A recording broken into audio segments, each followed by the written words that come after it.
लाडकी बहीण योजनेची website slow व्हावी म्हणून विरोधकांचा प्रयत्न, देवेंद्र फडणवीसांचा आरोप। तर योजना बंद पाडायचा सावत्र भावांचा प्रयत्न असल्याचा घणाघात। 2.5 वर्षात 1 रुपया तरी तुम्ही महिलांच्या खात्यात टाकलाय का? मुख्यमंत्री शिंदेंचा मवियाला सवाल। सावत्र कपटी भावांना योग्य जागा दाखवा, शिंदेंचा हल्लाबोल।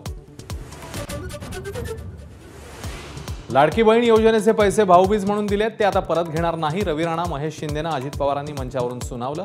महायुतीला पुन्हा निवडून देण्याचं आवाहन। हिम्मत असेल तर मुख्यमंत्रीपदाचा चेहरा जाहीर करा, संजय राऊतांचं मवियाला आवाहन। तर बैठकीनंतर मुख्यमंत्रीपदाच्या चेहऱ्याचं बघू, जयंत पाटील यांची प्रतिक्रिया। मुंबईतले मोक्याचे भूखंड अदानींच्या घशात घालण्याचा कट, उद्धव ठाकरेंचा पुन्हा आरोप। तर अधिकाधिक लोकांना अपात्र करत मिठागरात फेकण्याचा डाव असल्याचाही केला दावा। जिल्हा सहकारी बँकेच्या अडचणीमुळे नाईलाजाने अजितदादांसोबत, अजित पवारांच्या राष्ट्रवादीचे आमदार राजेंद्र शिंगणे यांचं विधान। 10 दिवसांच्या विश्रांतीनंतर पुण्यामध्ये जोरदार पाऊस, हडपसर भागात मुसळधार पावसामुळे पाणीच पाणी। एबीपी माझा, उघडा डोळे बघा नीट।